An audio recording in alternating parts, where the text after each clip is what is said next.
And here we are on a special evening. Why? Blame Superman. Why not? Everybody's blaming him for everything else. Might as well blame Superman and James Gunn for that as well. Press screening tomorrow. So special night for us here. Not only because we're doing it on Sunday, which is a special evening, but we're covering a special movie.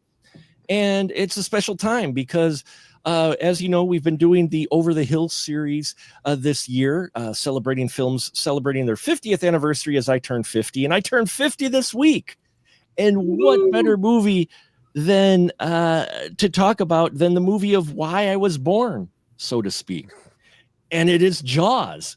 Jaws from 1975. So thank you for venturing down the stairs, pulling up a chair and popping your favorite drink with us as we talk a movie spoilers. And yes, we are talking Jaws. I will get to a minute of how I was born because of Jaws. But with us tonight, we have a great crew to discuss this classic. First off, he is with us from, you'll probably agree, Reviews, and you probably will agree with Mr. Mike Crowley. How you doing, Mike? Pretty good. You know, I just got finished rewatching the movie. I think I don't know how many times I've seen it now, but very seminal movie for me. Fantastic. Glad to have you here.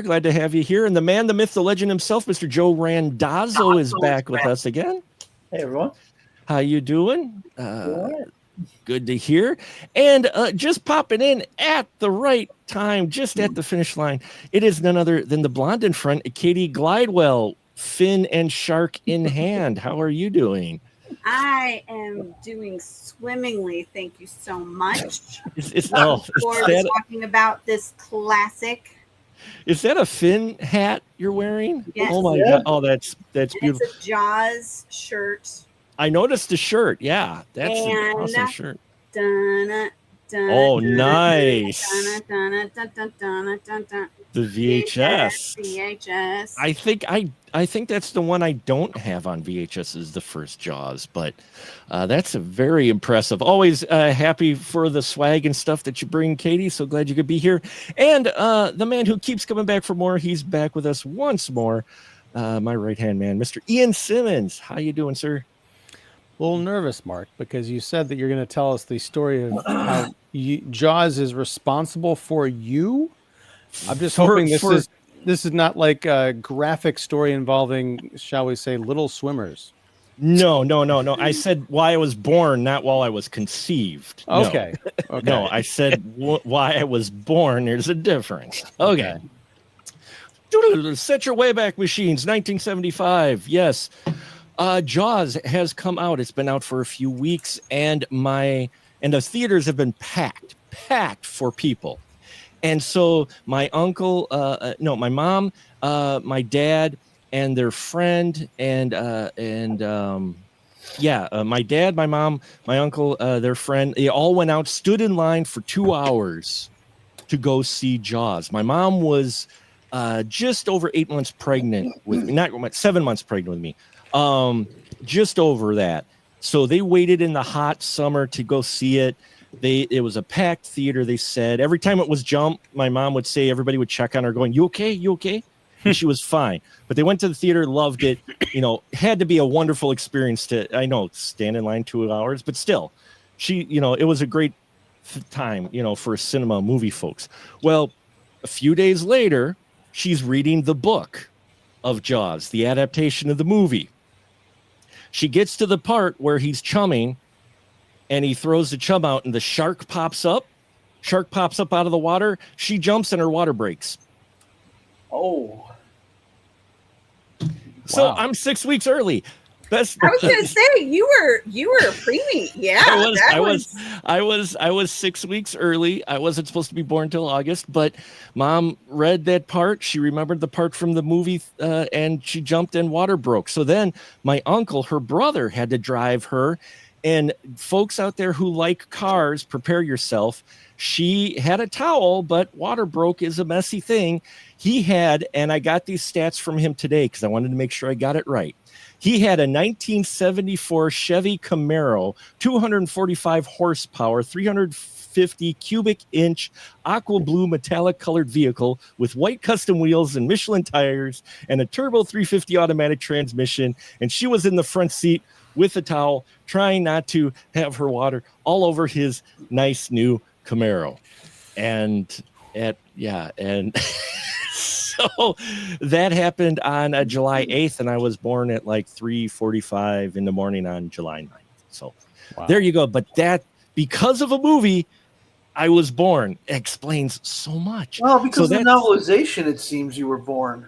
Yeah, actually, Well, but she saw the movie, which made her jump, and then it made her jump in the book. So the book gave her a flashback to the movie. Yeah, that exactly. Counts. Yeah, it counts.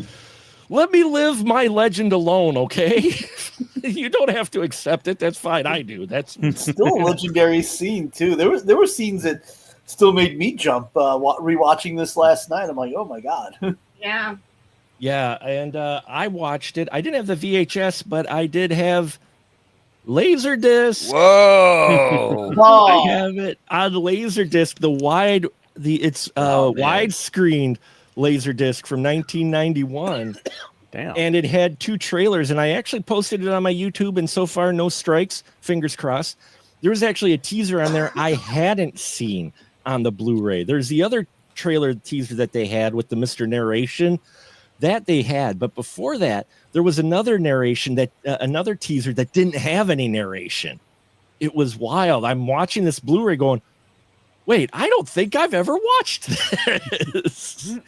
So that little 45-second teaser, similar to what you would get in for Temple of Doom on the front of the original recordings of Raiders of the Lost Ark VHS, which was like a little 30-second thing that served nothing but showed a map and a clip from Indy from Raiders of the Lost Ark. So, but I digress. Yes. So there you go. There's the story. And it's why I wanted to do Jaws in July specifically, because of that connection. It's because of that. So let's go around the room initially and just get your thoughts, your personal connection with Jaws when you first saw it or whatnot. Mike, we'll start with you, sir. Sure. So I'm probably the young guy in the crowd, which that feels weird because I'm turning 40 in a few months. But my first memory of Jaws was my dad used to own a video store. And in that store, there would be a TV above hand showing a movie. And that movie would always be Jaws. So, of course, over the years, I've watched Jaws. And, of course, it's Steven Spielberg. I have a huge affinity for him. I think the movie's fantastic because he directed it. And it proves that it's a film where other directors have tried to lick it and they can't quite do it. Because Jaws, just like Jurassic Park, it's a movie that holds your attention, not just because of the scares, but because of the characters. They keep you engaged. You have the local sheriff who wants to keep his town safe. You have the mayor who basically wants to keep business booming and keep his public image up. And he doesn't really care about the lives of others as long as it doesn't directly affect him until eventually it does. And then, of course, you have the educated guy who's actually much tougher than he seems. And then the veteran who sort of resents the educated guy, but then they grow respect for each other, kind of like when they have their big manly display of showing each other scars. So you combine all those characters together and you have them go against this threat, which, I mean, what Jaws did is kind of what Jaws did for swimming in the beach is what Psycho did for taking a shower. It's supposed to say the same effect. For some reason, being hardly clothed and filled with water, it seems to be a horror motif that works very effectively. I think because you're quite literally and figuratively naked. But yeah, this movie it's funny. Steven Spielberg, he's a director who's proven that he can do very different categories. He can do science fiction, he can do thriller, he can do horror. I mean, he was really the director of Poltergeist. It wasn't the guy who did Texas Chainsaw Massacre who was doing it. He was too busy getting high all the time on set. Mick Garris disputes that, by the way. Yeah, Yes. yeah, they That is- do. As, But as does Patrick Bromley. He will come over to your house and fight you, Mike. I will fight him back because I can tell every single shot in that movie, from the framing to the timing to the lighting. That is pure Spielberg. There's no way that guy directed that movie. But anyways, that's a whole other argument. That's another argument altogether. Yeah. But no, I mean this movie really it was huge for the horror genre, and it's a movie that also works equally as a thriller, and it's a movie that can't be intimidated. And it's also because I think because it came out in 1975, the effects still hold up. Because if we had a CGI Jaws now, fish are very rigid in their movements, and the rigidness of that puppet really kind of captures the realism of that fish. If you had like a CGI fish, you'd be waving around too much and you wouldn't buy it. So yeah, the movie's incredible. It's one of the best. It's the movie that created the blockbuster, and for better and worse, it kind of changed the way cinema went, especially after Star Wars came after that. But this was sort of the granddaddy of the blockbuster. Yeah, and just see the Meg if you want to see an example of a CGI shark not really working. But anyway, Katie, your personal connection or first time you saw Jaws, whichever one to share to Jaws, go for it. And I love the 50 Jaws cup. Nice. Thank you, as well as the popcorn bucket. A bucket, yeah. I honestly, the first time I saw Jaws was probably one of the Saturday or Sunday night movie specials that was on, ABC or CBS or NBC. There weren't many channels at that time when they had those. And I just remember being right up to the TV and watching it like this and being just perplexed. I mean, I'm from Missouri, so I honestly had no problem watching a movie about a shark in the ocean because I was going nowhere near an ocean anytime soon. And, it holds up to this day. I do want to say, though, rewatching it, I don't think that Susan Backlany, who plays Chrissy, gets enough credit because she's the one who really cements the terror in the film. Like, you don't see the shark, you don't see anything. All you see is her and her face and her reaction in the water. And honestly, that is some damn good performing in the water. Like, that's some scary crap. Something else I want to bring up is that I'm a little pissed off that, everyone always brings up the fact about the mayor and what a shitbag he is. I've never heard one person bring up the fact that the medical examiner is also a shitbag too.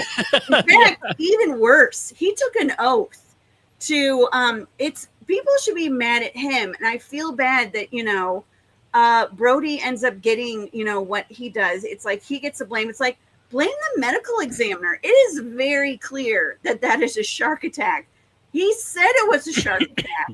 And then very quickly, it's like, oh, yeah, no, I think it was a boat. Is that right? Because that's what you said in the report. It's like, I'm going to amend that. Oops, my bad.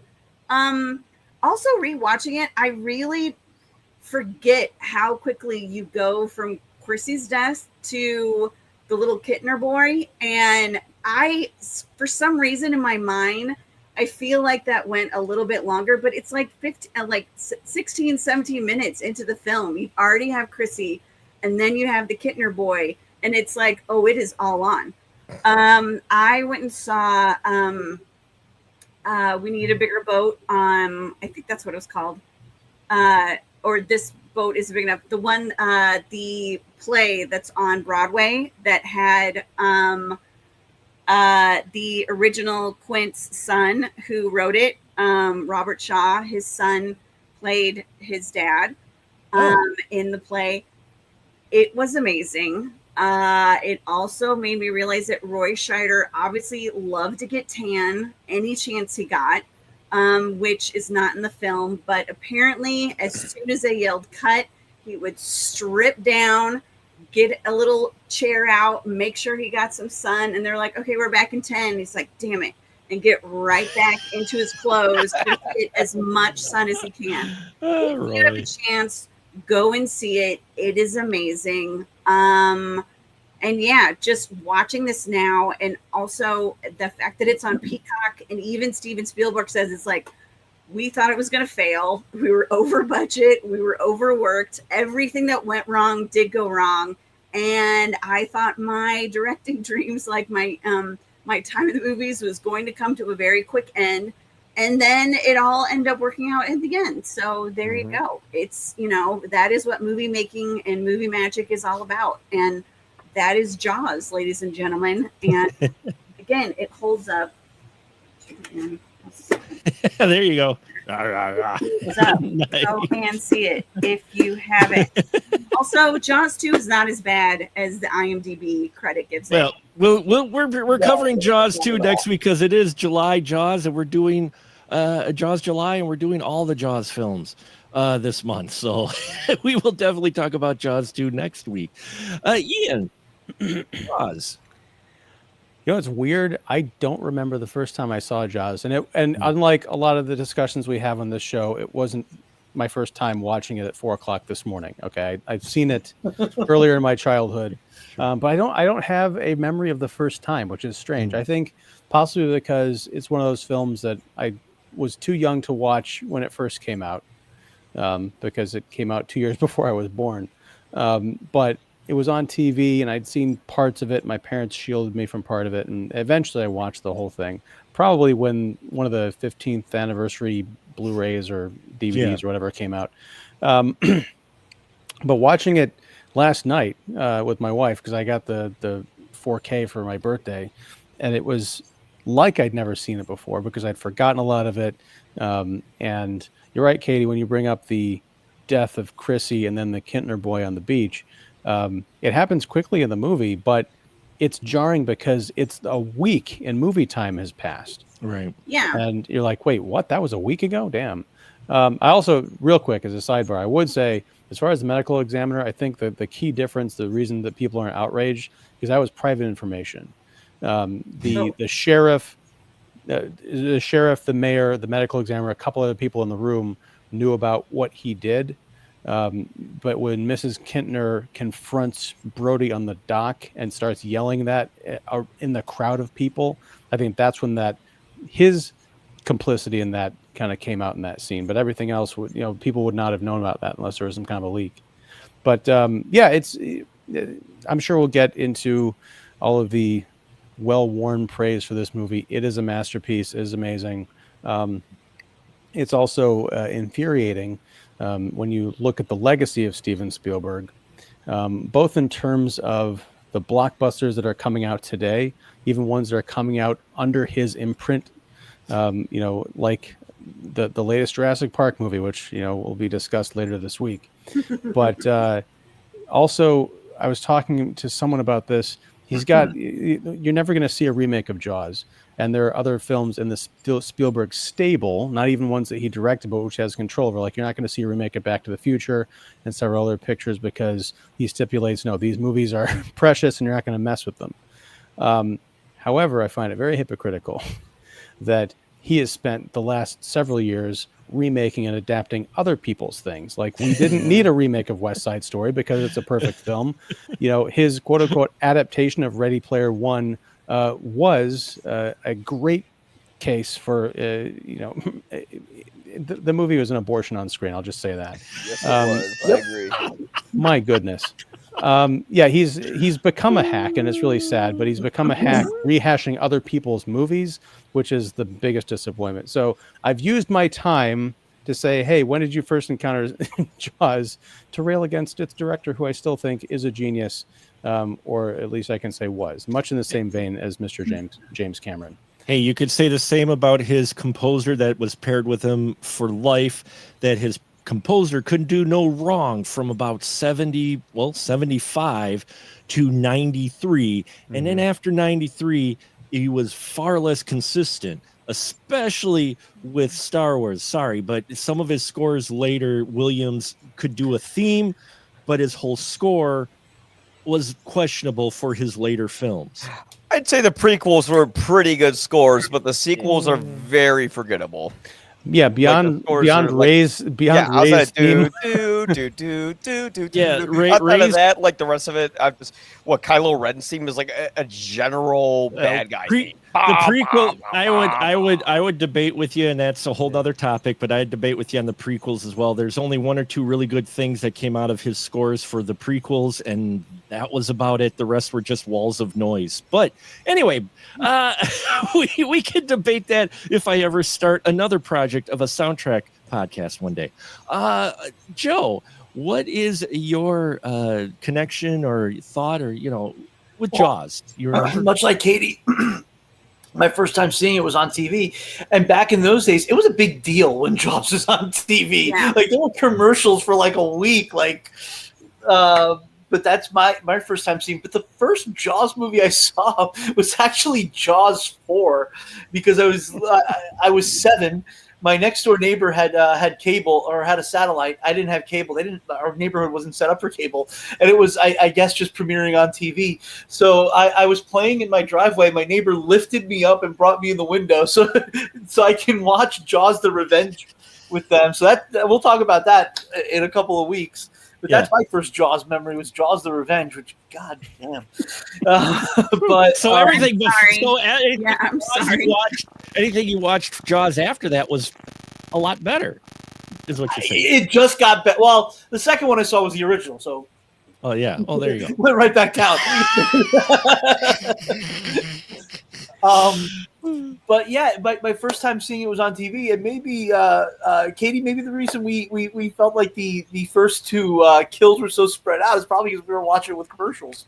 I was just realizing that too, that it's like, you know what? And seeing it on Peacock, they had commercials, but it's like, now that you say, I was thinking about that after I said I watched it on TV, and I'm like, you know what? I bet they had a lot of commercials in between those 15 minutes. And it's like, yeah.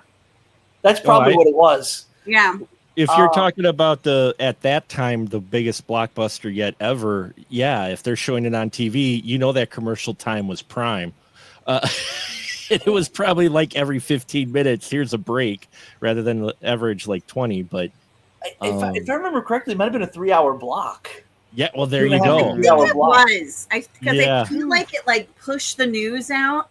And also it's like they would do a commercial and then like do some sort of like segue to introduce the film again, like, ooh, get ready, we're coming back, like, so everyone can sit back down. I mean, it's a long time. Yeah. Oh my god, I remember those, the in-between teasers. So we're gonna break up this commercial block to go, here's your commercial block, and they go, Jaws will return in a moment, and then you get 2 more minutes of commercials after. Yeah. I mean, rewatching it last night, and it's not a movie that I revisit that often, mainly because it's so memorable that you really don't have to. Like, I probably could have done this podcast tonight not rewatching it yesterday. Mm-hmm. Same. But it still works, the tension, and it still works. And ultimately, that's what a horror movie is more than anything. It's not really scary images; it's tense moments. The more you care, the more tension it creates. And the writing and the direction in this are so good that they do make you care. And there is something, George Romero, I don't remember what the documentary is, but it was one of those documentaries. It might have been like the scariest movie moments, or one of those things that was like on Bravo like 20 years ago.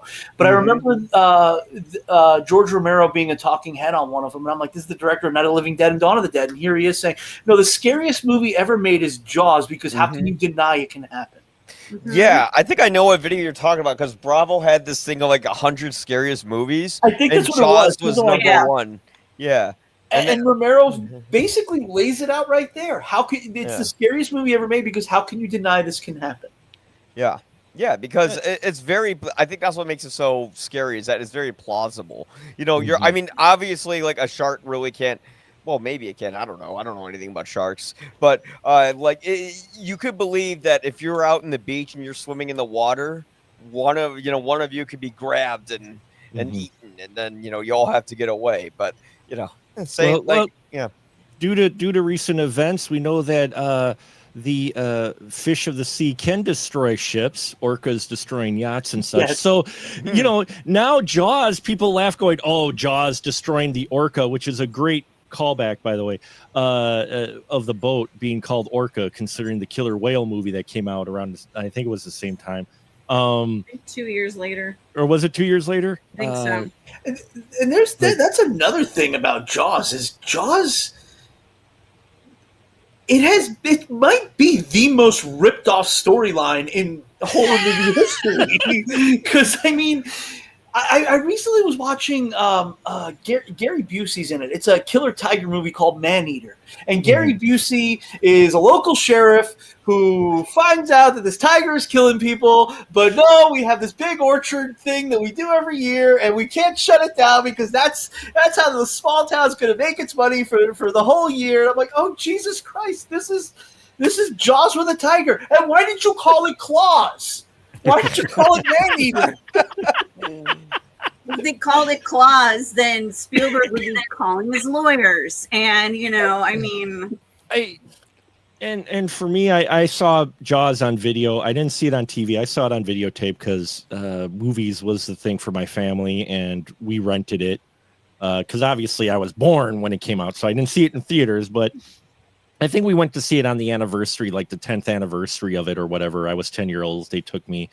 And it was fun because I think it was for the 40th anniversary of Jaws. They came back to the theater, and I took my boys to go see it. And they actually enjoyed it overall. They found it interesting.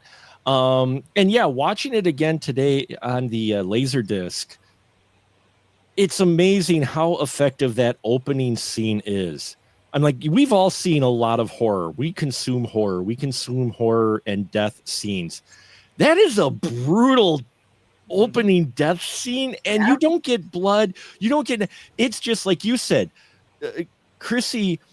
She sells that so well. It's dark. You can barely, just the sound and the way it's edited and everything, and how she's not pulled down right away, how she gets a bite first, and then there's another bite, and then she's being dragged first, and then, you know, eventually she gets pulled. It's like that whole thing's effective. And then Williams' score with it, just accentuating everything. You know, basically immediately associating the shark with that theme, though we don't see the shark. We don't see the shark for a long time. But thanks to the theme and that opening scene, we already know what signifies the shark coming.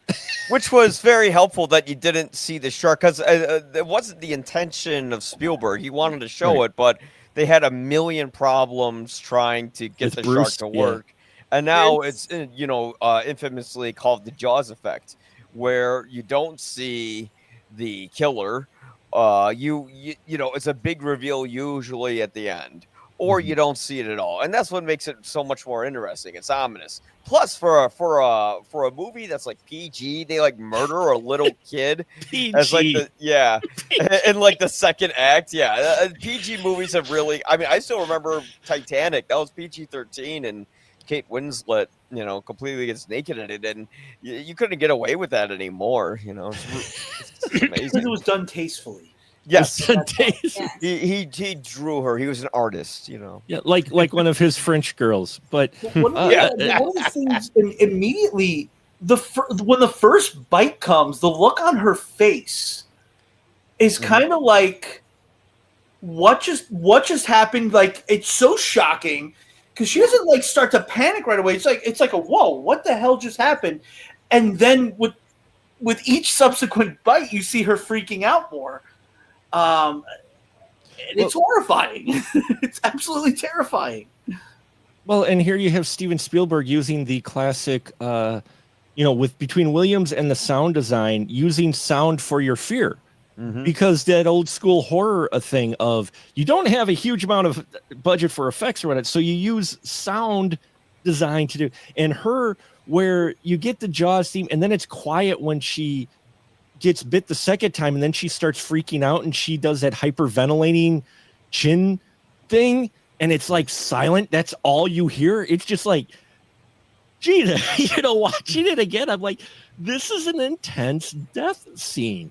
And even the other one, when we get later on, the Kidner kid is another intense death scene, because that one, it's off in the distance and you don't even really see. You just see kind of the fins rolling in the water on the kid. I mean, well, you do get to see this fantastic like blood sprinkler, you know. well, yeah, afterward, but Yeah. initially when the shark first attacks him, it's literally just the natural noise of you watching it suddenly putting you right in with Brody. But yeah, then you get the blood spurting. And I really like how they cut that scene short too, because they could have cut it with the mom screaming and "Oh my god!" But instead, it just cuts her where she just realizes, "Oh my god, my son's gone," and then bam, you're into the next scene, which really makes it sink it in so much more, rather than just kind of going for over the top dramatics. Which that's the, she's still like she's like Alex, like you don't even see her freak out because she's like, where's my kid? These are all these kids, and then the fact that they show the raft, unlike the raft in the new Jurassic Park film, the raft just bitten with blood and stuff like that. That's just like, so he's dead and gone. And we have to pour a little out for Pippet, the dog that there's so many people that you think maybe, possibilities, like there's a lady floating and there's, a guy swimming and stuff like that. No, it's like you see Pippet's little stick in the water and the guy's just like, Pippet, Pippet, Pippet. And it's like, what? Where'd he go? It's like, oh, he's done. And then Alex, the poor little Kidner boy. Well, I mean, even before Alex, he does such a great job building dread, because first off, as soon as the girl dies in the beginning, immediately you just cut back to the ocean and everything is calm, like nothing ever happened. The next day, the deputy that finds it, you just see a couple of little body parts. They don't show much, and then you have another scene where, again, nothing really happens to these guys, but it gives you an idea of how strong this thing is. With the two guys on the pier, right? It gives you this. It sells immediately. No, this shark can pull the fucking pier out. That's how strong it is. So there's just all this building and building and building and building, and that's what builds up the terror and the suspense. And it's why it works so well, even 50 years later. Even having seen this movie a bunch of times, last night, it was still working on me, and it's amazing that it still does. Well, I'm sorry. Go ahead. The beach scene that you mentioned, I marked it down as that's a masterclass in your building tension.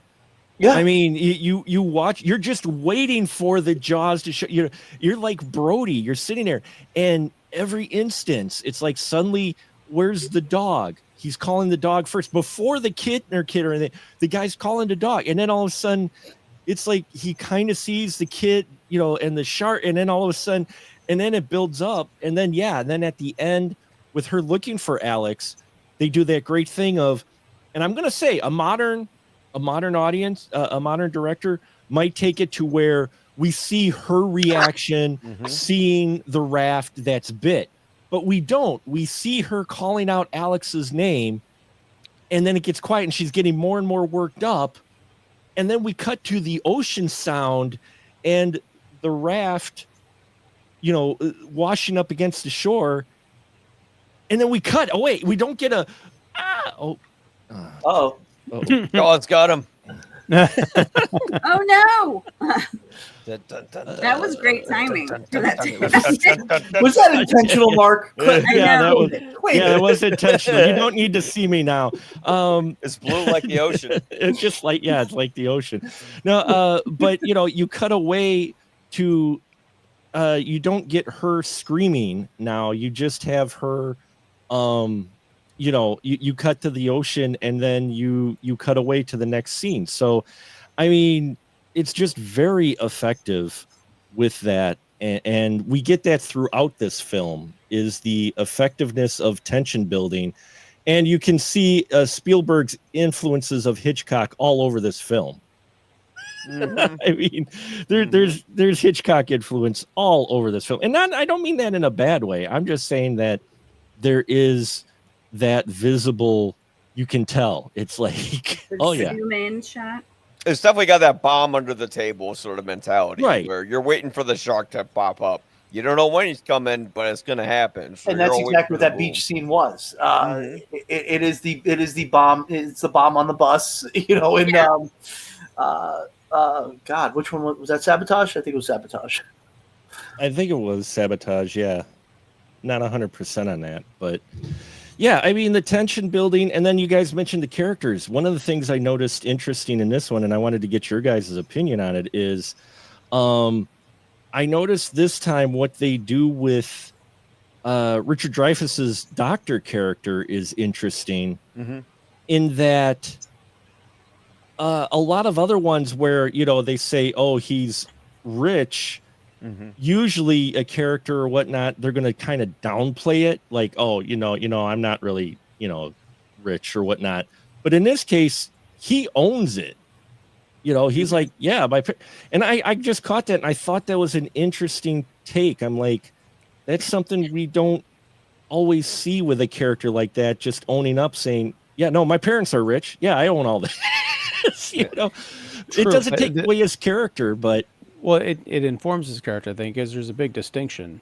Usually when you have that situation, the characters announce it.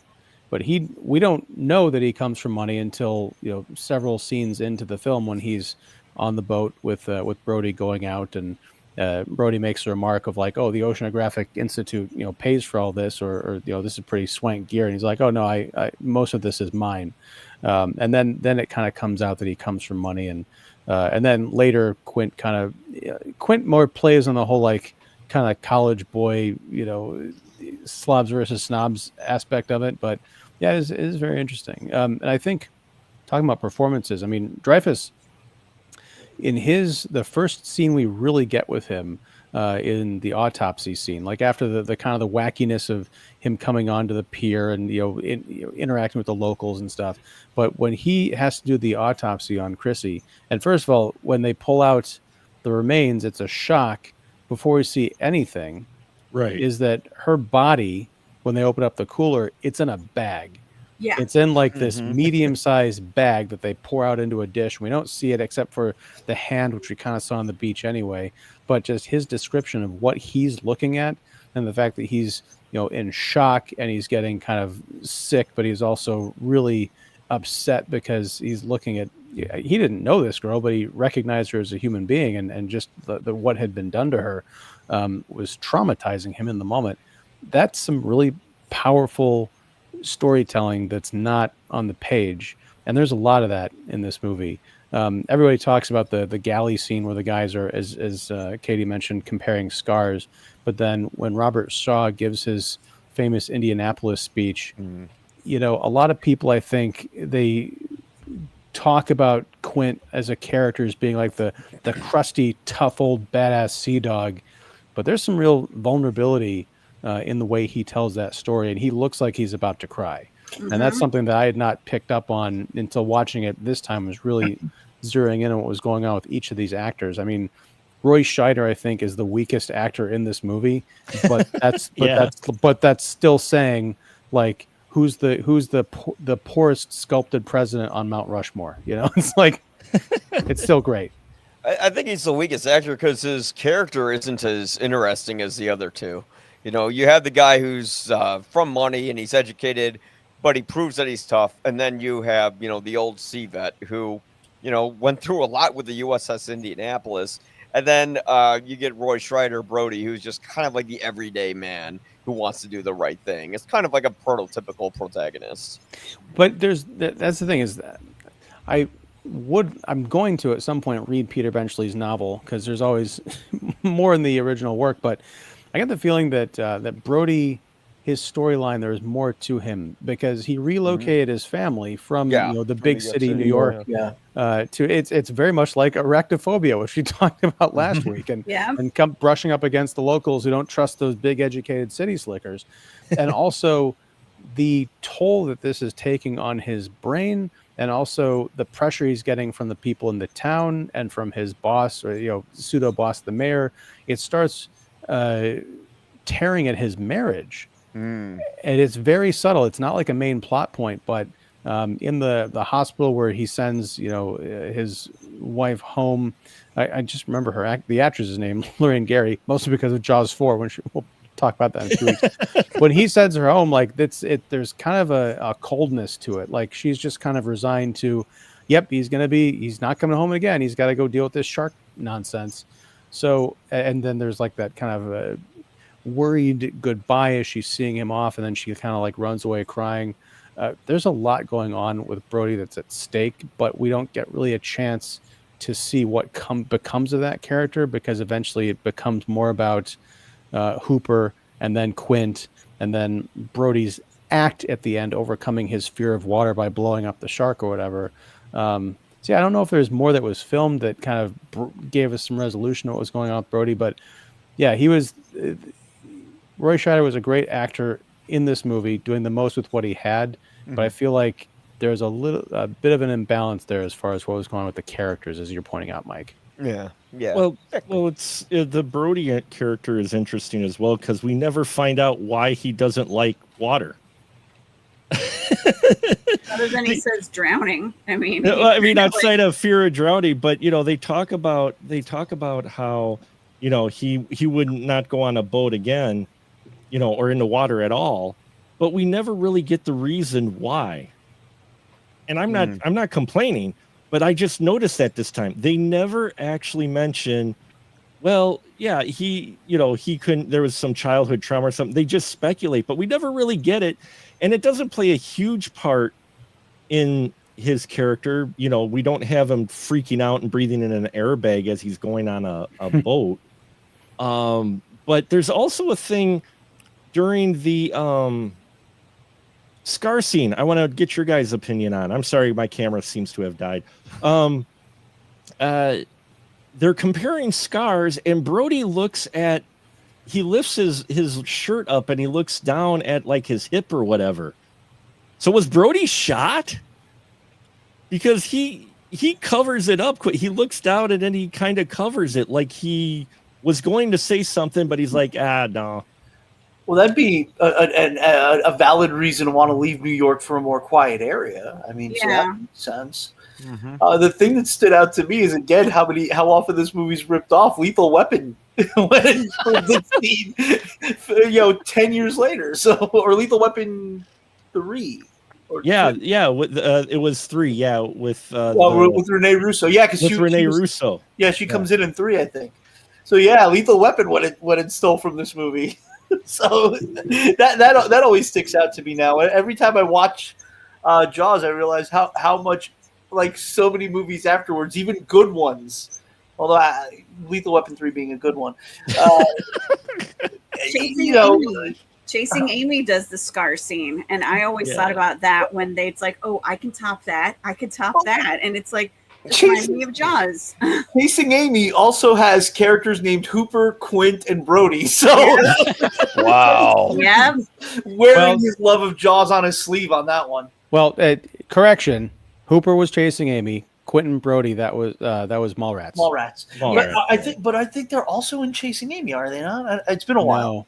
No. Jason Lee was playing a different. He played Banky in Chasing Amy. And Brody. That's right. He was Banky in that one. Okay. Yeah. So I got my view of Skewniverse a little confused there, but no, it's okay. It's we talked about Mallrats last month, so it's fresh in my head. But Quint is Dr. Loomis also. Well, yeah. Absolutely.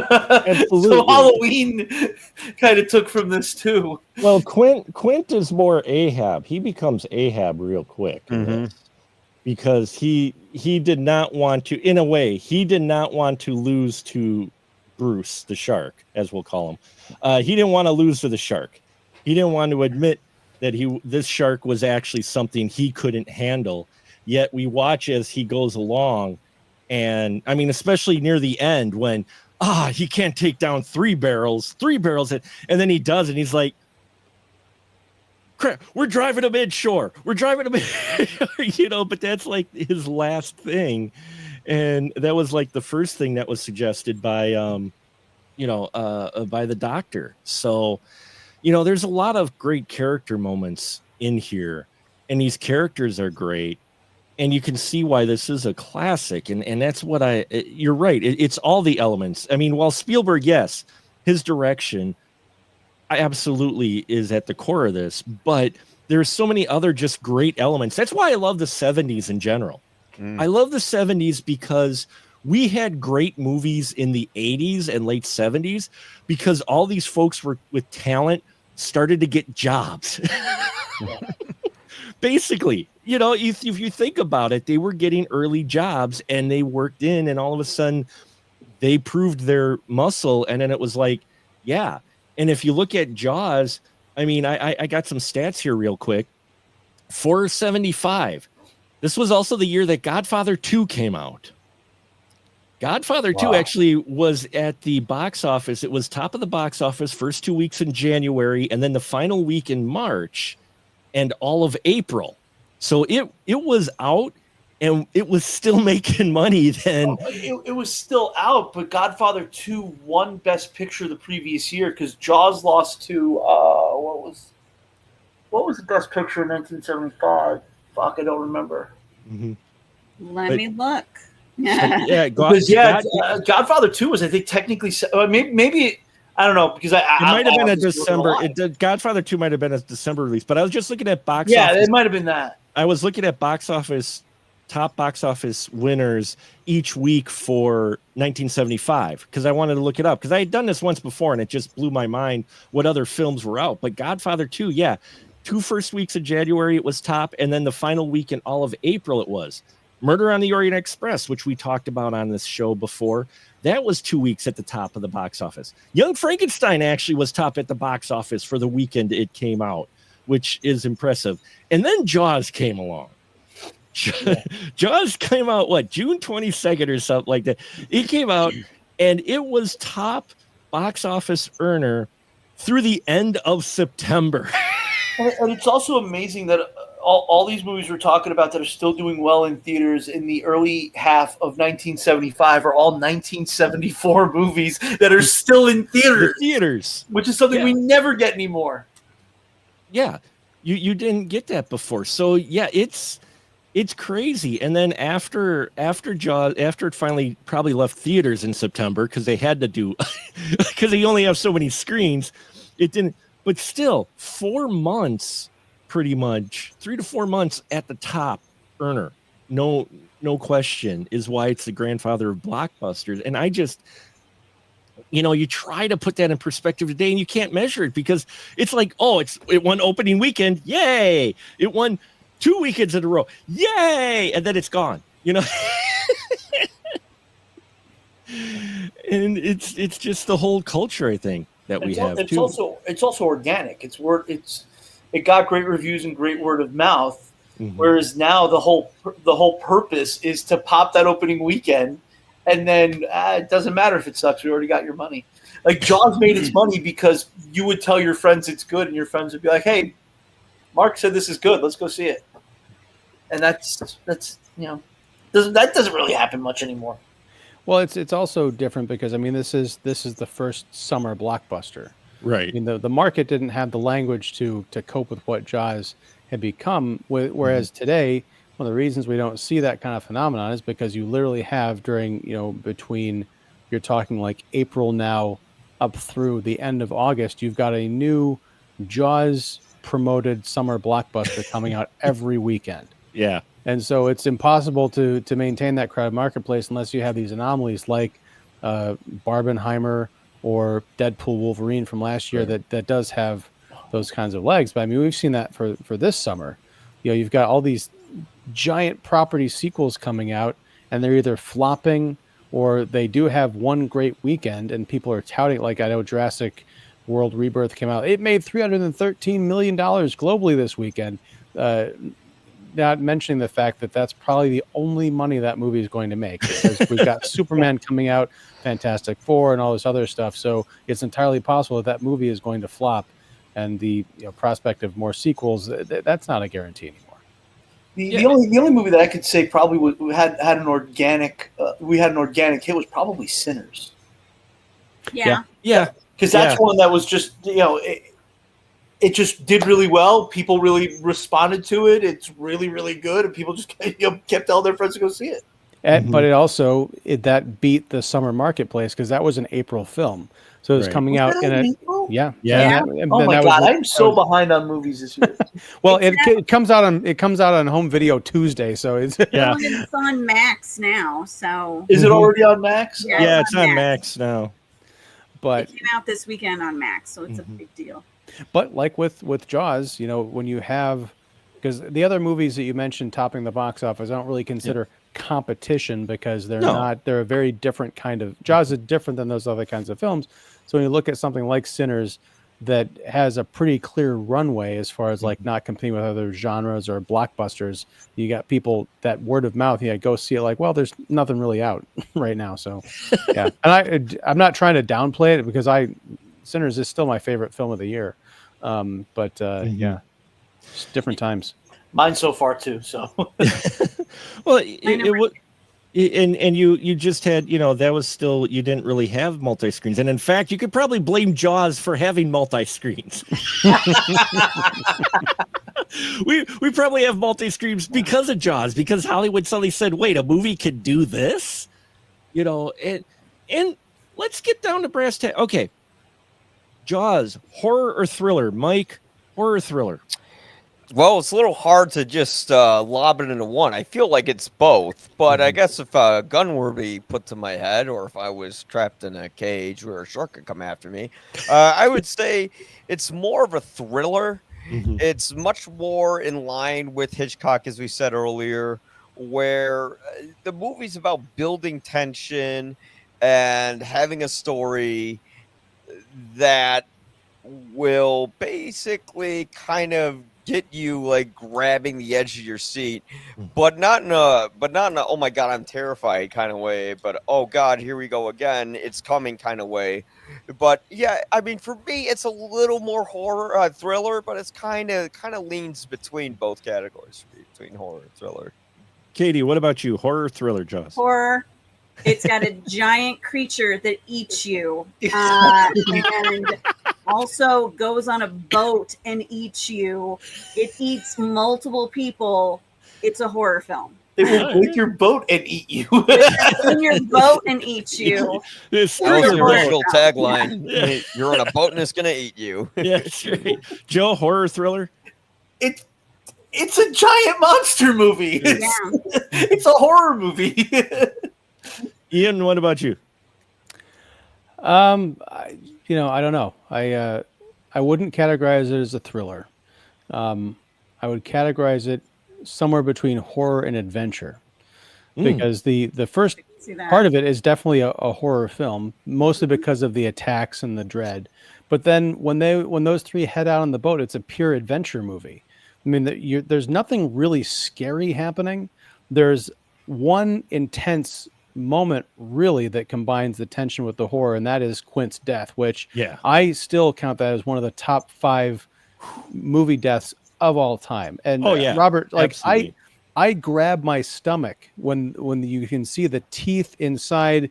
It gets him, and then it clamps down, and it cuts to Robert Shaw, like the Kintner boy, that fountain of blood just like erupting out of his mouth, and him screaming all the way down the deck into the water. I mean, it hurts to watch, and it's also really sad because you're like, this guy escaped that fate in the Indianapolis, 30 years earlier, but he just, the shark got him in the end. But yeah, I don't know. I can't really classify this. I was thinking about this last night. Is Jaws a horror movie? Technically kind of, but only up to a certain point, I think. Well, and it ran across my mind too, because I have a hard time placing it, because easily everybody usually says horror. When videotapes, when you went to rent it, Jaws was in the horror section. It was usually in the horror section. But watching it again and having listened to the score, which somehow I ended up with 3 copies of the first Jaws score on vinyl. I don't know how this happens, but I have it. But that's fine. I don't mind. But listening to the score in that, even if when you listen to the score, part of it is horror, and I'm actually kind of leaning towards Ian's take of part of it's kind of adventure, because Williams has that deep, memorable even if you've never seen this movie, you know what the Jaws theme is. That's how great of a composer and a track that is.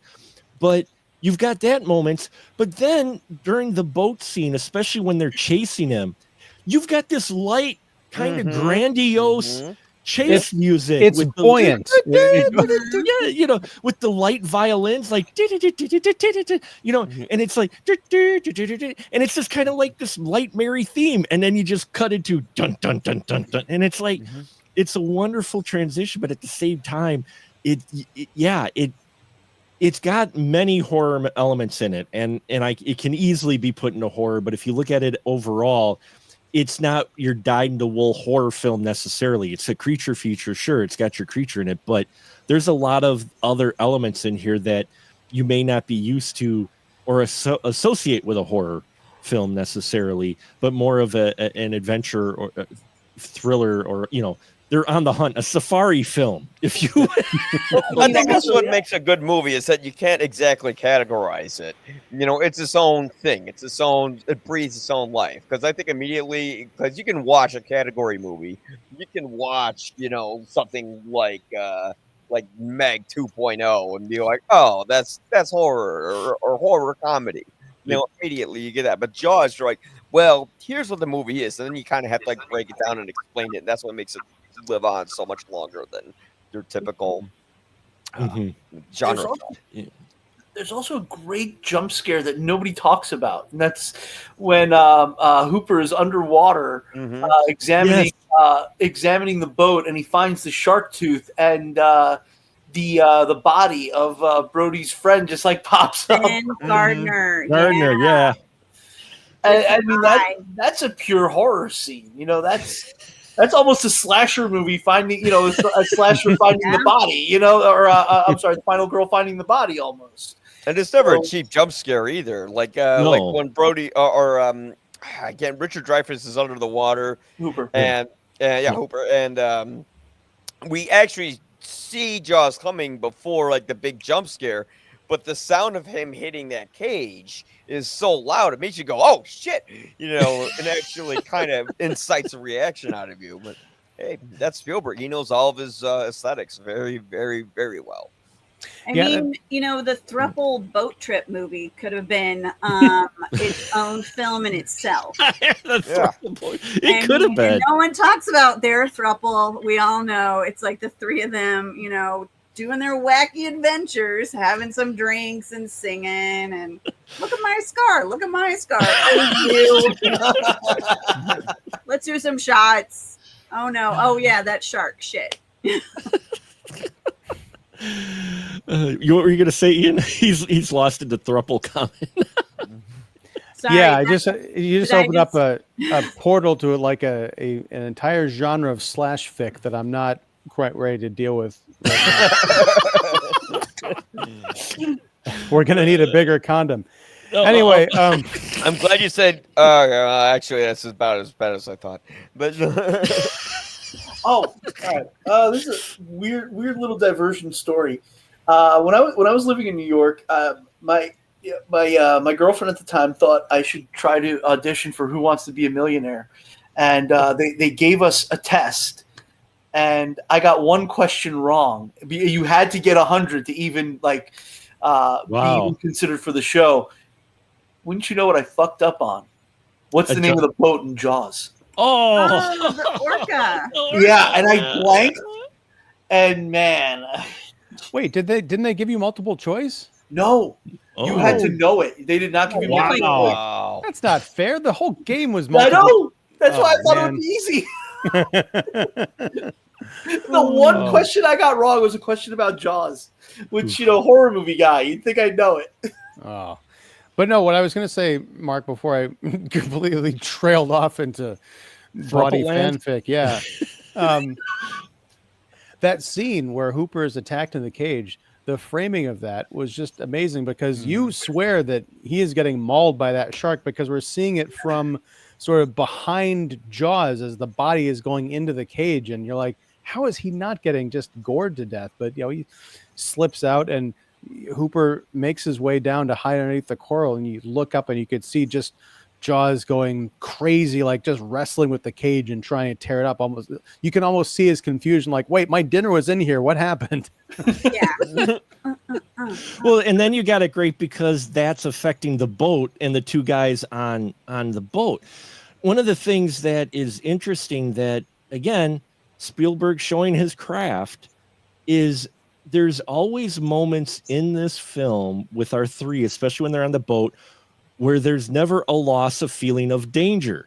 It's either with the shark or the inability to being on water, for Brody, or, possibly a lack of experience by by Hooper. And they do this wonderful gimmick, and it's such a subtle gimmick, but it adds to just how dangerous it is on the water. Everybody keeps slipping on the edge of the boat when they're coming down or when they're walking along the side. It's like it's just a little thing. You don't even get like a camera zoomed in on it or anything. There's sometimes just the sound of the foot slipping, but like every time they travel back and forth along the boat, there's a foot slip or something to remind you, hey, these guys could fall into the water at any time, Or Brody's doing the rope and suddenly Hooper's legs get caught in the rope while they're trying to do the shark thing. Here the shark is on the cage, but yet it's affecting the crane on the back of the boat. My camera's going to go out again. I'm sorry. It's just all very effective of keeping that feeling of danger, even when the shark isn't around, which I think helps keep it effective throughout this entire film. And the odd thing is, I feel like nowadays we would get a zoom on the slip if this movie were made now. Like they'd have to point it out to us. Every time they'd point it out. Yeah. Well, I think the key difference is that Jaws kind of spawned the summer blockbuster we talked about, but it's a real movie. I mean, Spielberg did not realize that he was making a popcorn summer horror adventure thriller. He just thought he was making a movie based on a novel about a shark that attacks people on the beach.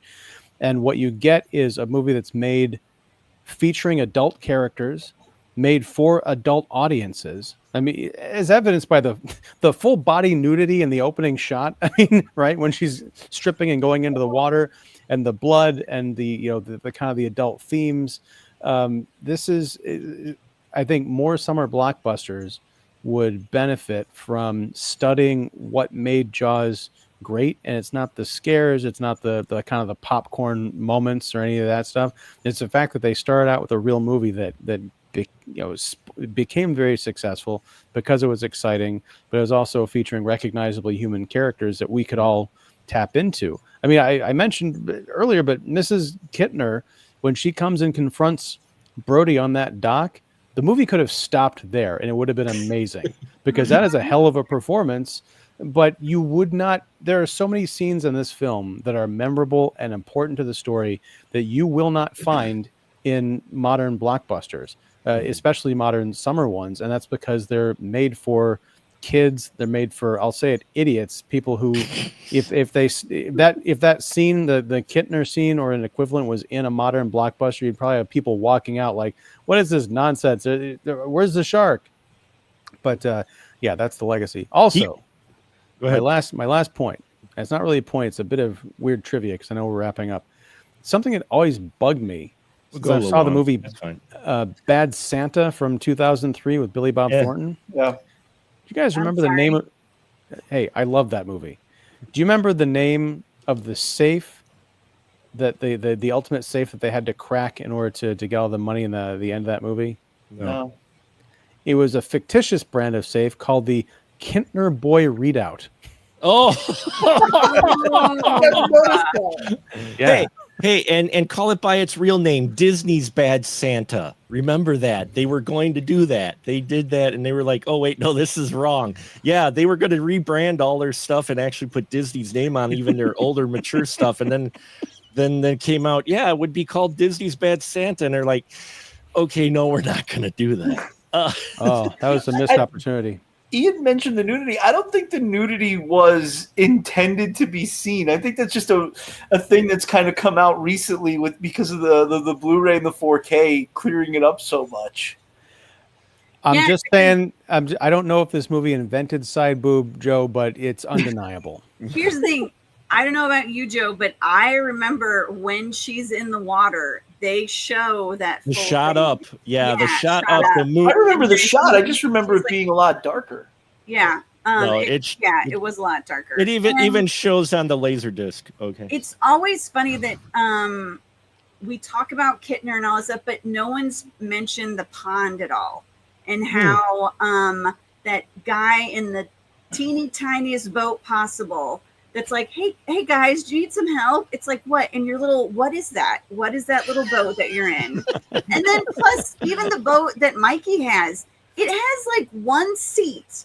I was rewatching and I realized, like, how did 3 kids get on a boat with like there's like one hole where you can sit and then they get tipped over. I don't even think from the shark. It's more from them.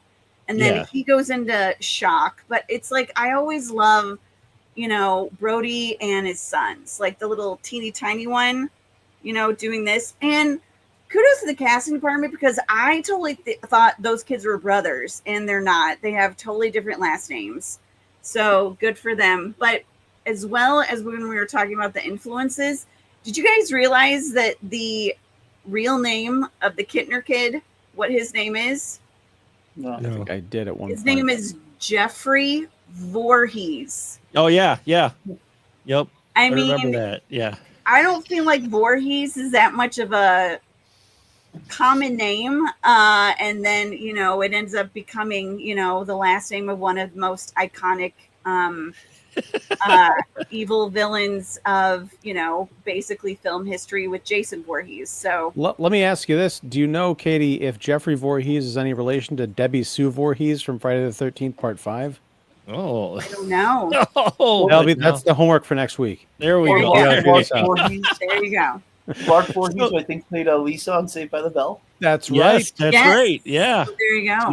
She did. That's right. Oh, by the way, the winner of what would have been the 1976 Oscar, because it came out in 1975, was One Flew Over the Cuckoo's Nest. So but without Jaws. Which Deserves it. which was for like 1 week top of the box office in 75. So 1 or 2 weeks. So I remember that as well. I mean 1975 or 1975-76 was another stacked year too. So. Yeah, that's why we've actually done that a couple times. We did a series a year or two ago where it was covering films from 76, and now we're doing 75 because I'm old.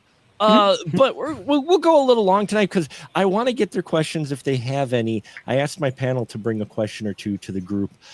So, Mike, we'll start with you. If you had a question or topic we haven't covered, is there one that you maybe wanted to ask? Well, here's maybe this is just me. Maybe I missed something obvious, but it seemed a little reckless for Brody to have his kid go out on a boat in the pond. I get it, the pond, the shark's not going to get there, but shouldn't you just in general say, stay out of the water until we kill this thing? Why didn't Brody think about that?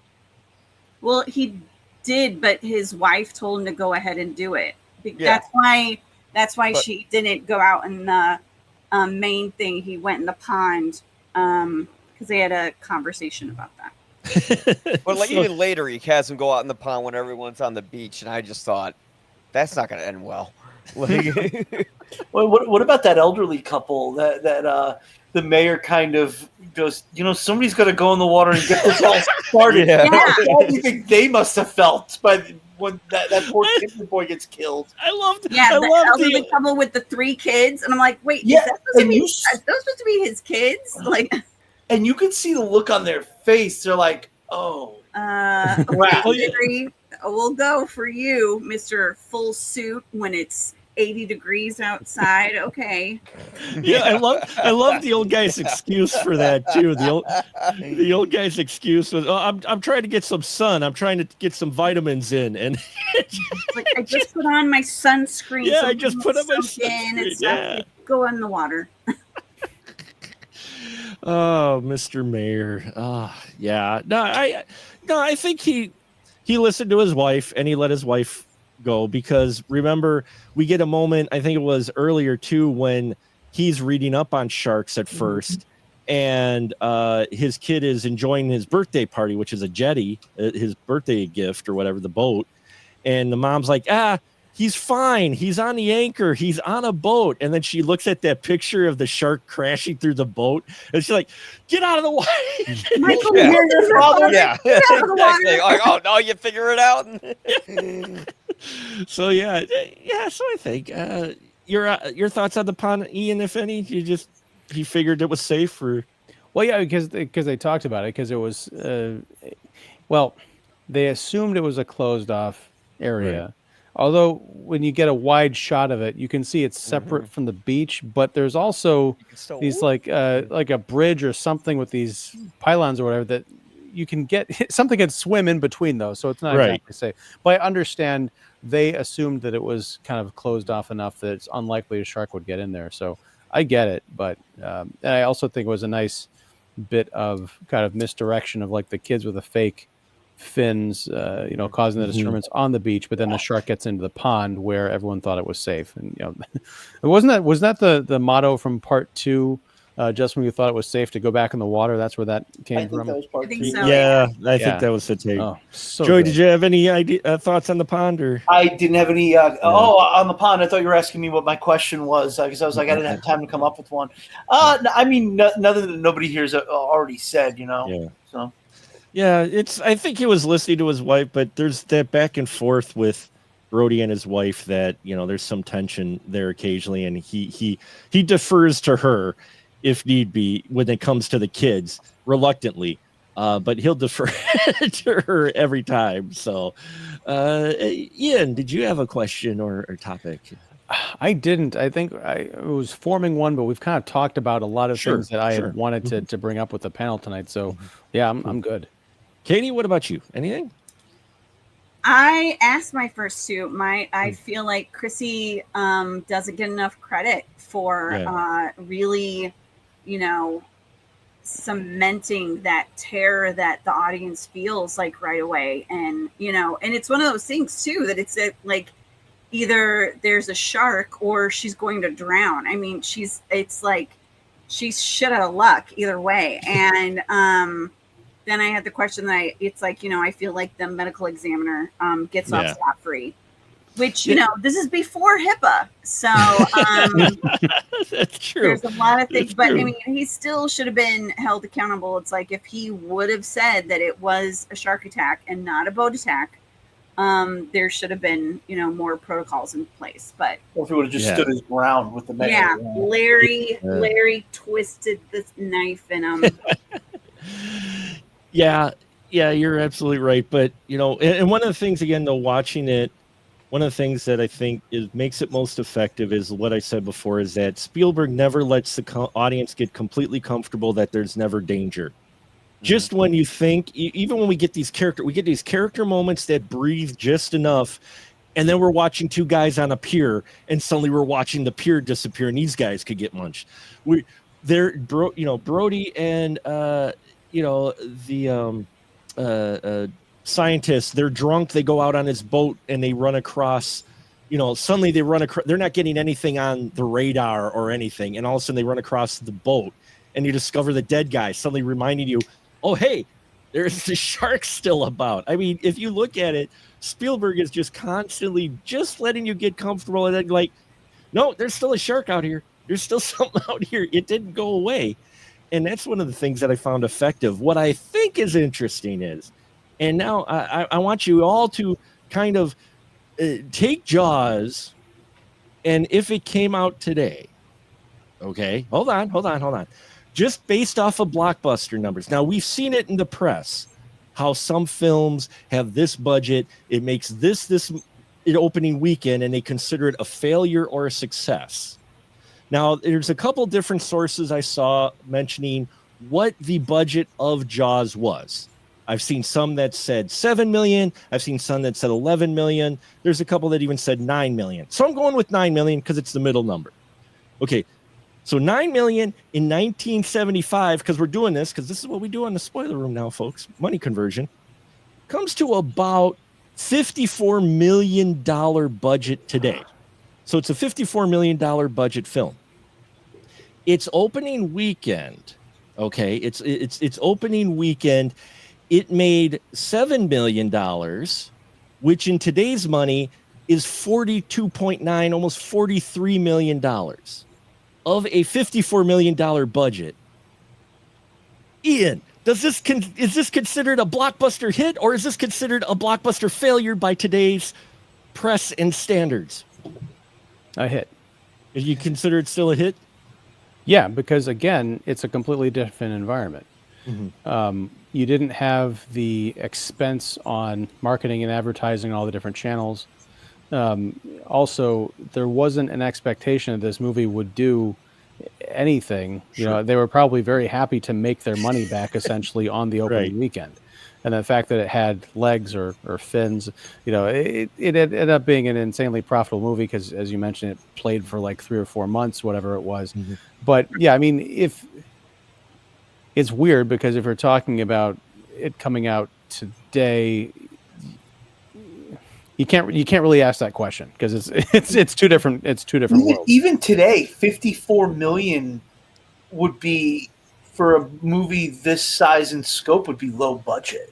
Because now we're talking about movies being made for 250 million. 400 million. Well, but if you're talking proportions, I mean, the other thing is the box office landscape, right? Because you've got this movie coming out. You have to like, it's like the multiverse of madness, right? You have to account for all these different variables. Sure. Okay. When this movie came out in the summer of 1975, there weren't summer blockbusters. There was nothing else like it. So you guarantee people are going to come back. If this comes out this week or this year, I mean, we already had a killer shark movie that came out that we talked about like a month ago, right? Oh, Dangerous Animals, yeah. Dangerous Animals, right? But the thing is, you've got 6 other Jawses waiting in the wings, so to speak, for the next weekend's attention. So this could have been like a modest hit, but I don't think it's going to blow up and dominate the box office because the field's too crowded. Katie, what would you say? Would you say the same thing? Would be people saying, "Oh, this is a modest hit," or would they say, "Oh, this is a box office flop"? For opening weekend, I mean, 42 million. It was a budget of 54 million by our budget today. So 42 million earned, but it would have cost 54 million to make. I mean, what people would say, I would say they would probably think it was a flop, but I mean, it's opening weekend, so I mean, there's no saying what could happen. I mean, you know, that's one of the things when we were talking about Sinners, the fact that Sinners only went down 6%, I think, its second weekend, which I could see that happening with Jaws, which then it would, you know, double what it made. Because math.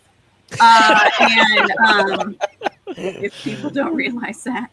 And if it was made today, one of the things I was thinking of, and I was just looking, if it was made today, one of the major differences is that Ellen Brody would probably be about 15 years younger than Ray Scheider. And I was just thinking, it's like, you know what? There's a lot of women of a mature age in this movie other than Chrissy that dies right away. It's like, you know, good for Spielberg. Good for him. You know, see too many on the beach in bikinis. You see, you know, all of them in, you know, ladies of a certain age in bikinis and full swimsuits. I'm like, all right, that's good for him in 1975. That's something that, you know, when I really think about it, it's like, huh. Well, he cast women who actually looked like mothers. Yeah. They don't look like Instagram models who are, you know, just happen to have a child. And you didn't. The nice thing about movies back then is actors were cast at older ages, or at least they looked older. Now they all look like little kids. Like when I saw the Batman, I'm like, I feel like I'm watching a high school production. Like it's all just like little kids. I did too, but that was just because of the script. Your average high school has better lighting. Yeah. Your average high school would have lighted it better. That's true. That's true.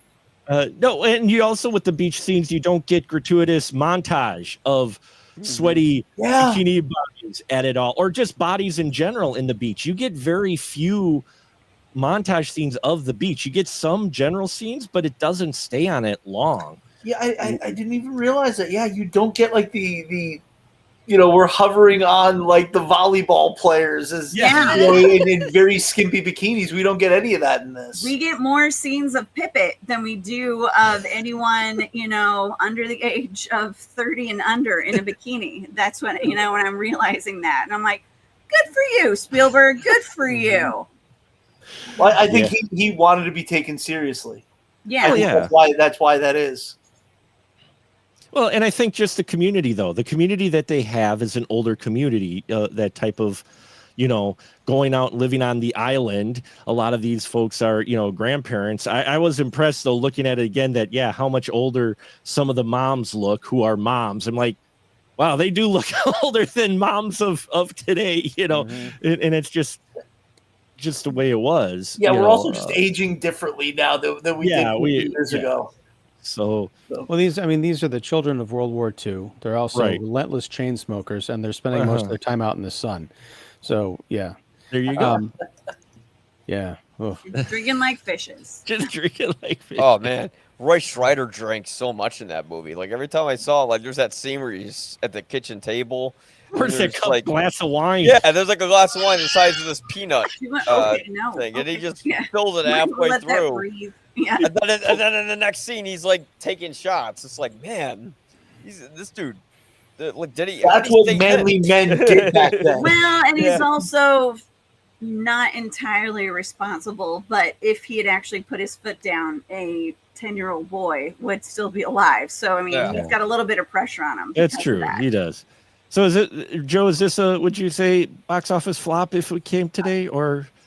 I mean, just if you take in all the aspects, the fact that it's a $54 million movie today wouldn't even be thought of as something that's expected to be a blockbuster. So I don't. Sure. I'm kind of on the fence on this, but at the same time, they expect you to make back your entire production budget the first weekend, which this would do 75-80% of it back? About 80%, yeah. Yeah, so I don't know. I don't think this would even with that budget. I don't think it would even qualify as a blockbuster now. I mean, not only do you have to make your budget, you have to make double that. Yeah, you have to make double that because this would qualify as like a sleeper hit now, which is what it was in 1975. So in a way, it hasn't moved at all. It was a curious question. I mean, Mike, would you agree then? Honest, I don't think it would be a big hit. It would have to make because for opening weekend, like 50 mil is pretty good. But now we have like opening weekends that make like 100 mil, so we'd have to really kind of equate as to what it would be with today's numbers. But I mean, numbers wise, that would just maybe be like a moderate hit. It would really depend on where it goes the second week. Mm-hmm. I don't know. I'm confused. I guess I'm confused by the question mark because like. Are you trying to say that this movie coming out would be a $54 million budget movie, or would it be proportional to what it would take to make Jaws today? Because there's a difference. If it was made with the same money, but today it's 54 million equivalent. So this film, with the budget it had back then, it equates that dollar value of $9 million of the budget is equivalent to $54 million today. Yeah, I don't think you can make this movie for $54 million. Mm-hmm. I think it's much more expensive. And that gets into the entire other thing. Right. Are you making this movie today a modern version of Jaws in a universe where Jaws had never existed? Because that's the other thing is if this movie came out today, people would be like, well, it's just ripping off Jaws, which gets into this whole like time travel Ouroboros of like, wait, I'm ripping off myself. How is that possible? I was mostly playing it off a budget because we have so many films now. I mean, you guys mentioned it, Sinners. How the press spun Sinners as being a flop, as being, this isn't going to have whatever because of its opening weekend versus its budget. And then it had legs and it moved and, it's a lot of people have it at their top of their favorite film of the year so far. And it came out in April, and so I guess that's where I was more going with that angle of if you heard the movie was $54 million in budget and it only made $42 million in budget, would you have considered this a flop? There's a discussion we need to have here at some point about just the bloat of movie budgets now. Then think about this. That's a whole other episode. Yeah. But even if you look at this film with all the problems, and Spielberg says they went over budget, they made this for $9 million. And if you look at it, you're looking at location shoots, you're looking at hundreds at some time extras. You're looking at multiple locations. You're looking at underwater shots. You're looking at, with film cameras. I mean, this is a classic example of, I would love like one of those challenges for a reality show where they take a famous director who's doing these huge $100 million budget films and give them the budget of like their original movie, their original big hit movie, and see what they could make not going over that budget today, what that film would be. So imagine Spielberg of today being told, you got to make a $9 million movie, or, you know, Robert Rodriguez making a film on the same budget that he made El Mariachi. I would love to see that, to see them try to do, not saying they have to capture lightning in a bottle again, but see what they would be able to do with very little, because a lot of those directors who are doing these big budget films started off doing these smaller, quote unquote, smaller budget movies and made the most of what they had. Rodriguez does that anyway.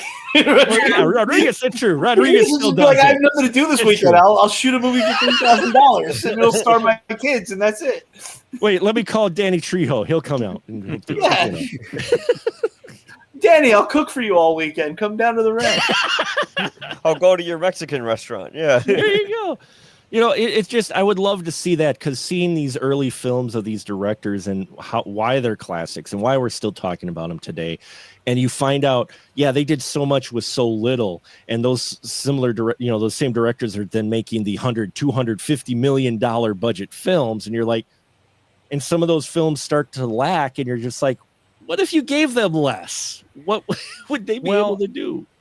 Again, it is a broader discussion, but one thing you have to account for is, when you're talking about these blockbuster movies, one of the reasons they're costing $250 million to make is because your headline talent, your main cast, is asking $20, $25, $30 million to be in the movie. And if you got 5 of those people, you've got, over $100 million right from Jump Street. So it's an interesting challenge. I would love to see that as a show. I mean, there are a couple of, there's like Project Greenlight, which is kind of a different concept, but the idea of here's some money, we're going to track you reality TV show style through the making of a film, I think it was a great idea. I think doing it with named directors is a really interesting concept, especially if you kind of stipulate, okay, we're going to give you half of the budget because for that reason, we're not going to spend $20 million to get Tom Cruise to be in it. But here's $100 million. What can you do? Go. You've got 3 months or whatever the average production time is. You can get a season of television out of the regular shooting schedule of one of these movies. I'm convinced. Mark, sell this idea to ABC or Fox or somebody. I'll take it to Fox. There you go. Thank you so much, panel. This has been great. My kind of pre-birthday podcast discussion here, talking about a film that, as I mentioned, is very personable. We did get one comment tonight from Sajiwa, our good friend Sajiwa, who's got his film, 53 Spaceships film series coming out soon. Can't wait to see what he's coming up with next. And he goes, Mark and Jaws appearing in reality at the same time? Questionable. They might be working together. I can't say because Bruce made me sign an NDA. Anyway, with my baby print, though, it was one of those where I couldn't sign. So they just inked my foot and put it on the contract. And that was the signature for the NDA. So there you go. That's how they did that. So thank you so much. This has been a wonderful discussion. Better than I even imagined. Thank you so much to my panel and folks chiming in. And now this is where I give these wonderful patient folks their license to shill. So starting with Katie, your license to shill, where can they find your stuff at? They can find me at The Blonde in Front on Instagram, Facebook, YouTube, and TikTok. I'm also a guest on different vlogcasts and podcasts, including Kicking the Seat, Special Mark Productions, Neon Movie Bunker, and a few others. So check those out. Fantastic. Mike, what do you got? Sure. So you can check out my work at ypareviews.com. The YPA stands for You'll Probably Agree. We do podcasts every week and new movie reviews every week. So, I'll be seeing the newest Superman, and we're doing a podcast, I think, this week on Thursday at 7:30 on United 93. And I'm actually doing that with Sujiwa Kanayake. And I also show up on other podcasts. I've showed up on Kicking Seat. I've showed up here on the Spoiler Room and many others. So, and check me out on TikTok too at YPA Reviews Chicago for as long as TikTok still exists. For as long as TikTok, it's still out there. So, yeah, for now, absolutely. And Joe, you got anything that you want to plug? I really need to do more with my life because a lot of the times I don't. I worked on the double feature of The Last Drive-In that's coming up on Friday. I did the pre-screening for both movies. It's going to be Werewolf Night. Although, what am I? I'm plugging it like Joe Bob doesn't have a much bigger audience that he could just say something to. But yeah, that's coming up on Friday. That's it right now. I really need to get back on my blog so I have something to talk about. Yeah, there you go. Maybe that's a reason I should do it, just so I have something to plug. Just Google Joe Randazzo. You find a lot of things, including one of the films which I have on my shelf in the back here, that he was involved in creating. So thank you, as always, all of you. And Ian still remembered me like last year or 2 years ago at Twisted Dreams. I didn't think she would know who the hell I was. I was one of the writers on it. It's like, oh, you were one of the writers on Deadly Exorcist. I'm like, holy shit, really? You know that? You've made like 100 movies, and this one nobody knows about. You remembered. Sounds like Brink. And Ian, I know you got something to plug. Go ahead, sir. I'm Ian Simmons. I run Kicking the Seat, which you can find at kickseat.com, and also the Kicking the Seat YouTube channel. I do weekly live streams and reviews and interviews and all that good fun stuff. And I'm also here usually on Monday nights. We're doing a special edition here on Sunday. And I want to use the end of my plug to say, Mark, this isn't a jinx because it's going to happen. You are going to turn 50 this week. Happy early birthday. Yes. Well, thank you. Thank you. Thank you all. You are, happy birthday. Yes. Fellow I crabs. think we're all cancers here, right? I think Mike, today. are you? I like to think better of myself, Joe, but sure. We're all crabs here. Wait, no, that doesn't sound much better. So crabs. I know we're going a little long, but we do have a little housekeeping. This is an Over the Hill special. Right. Yeah. And it's a little early because I wanted to do Jaws 1 first week and do them in order. So we do have the Wheel of Random to pick our next film for next month of what it will be. And the ones that we have left are Totally Committed, Rockin' World, Captivated Audience, Carradine Carnage, and Skate or Die. So let me just pull up my list here real quick. There it is there. And now, yes, we are going to spin the Wheel of Random and see what it lands on. Round and around and around she goes. Where she stops, we don't know. And it is going to be Skate or Die. Skate or Die is the next month. And what does Skate or Die mean? Well, a Skate or Die just means that we're going to be looking at, post-apocalyptic roller skating movies. So, like roller babies? We are looking at Rollerball 1975. That's the 1975 film. We're looking at Rollerball 2002. We're looking at Solar Babies. And there's a film, which I hope I can find it. I think I can find it. The Rollerblade 7. I think I have it. Let me double check. Look at that. Donald Farmer, right? Donald Farmer. Yes. Yeah. I think I have it. Yes. So we're going to look at Rollerblade Remake, Solar Babies, and Rollerblade 7. So that. Oh, no, not Donald Farmer. Donald Jackson. Jackson, yeah. Hell Comes to Frogtown. Donald Jackson, yeah. Yes. I think I have it. That see now, Ian he piqued his interest. I was going to say that was going to be a month he doesn't return, but so look forward to that as we get our post-apocalyptic roller skates on. We thank you all for tuning in. Please like, subscribe, bells and whistles. Everybody here who happens to be kind enough to be on the show here. Thank you for all our listeners. And yes, and now until next time, we're just going to say good night, everyone, and prepare yourself for a discussion of Jaws 2 next week.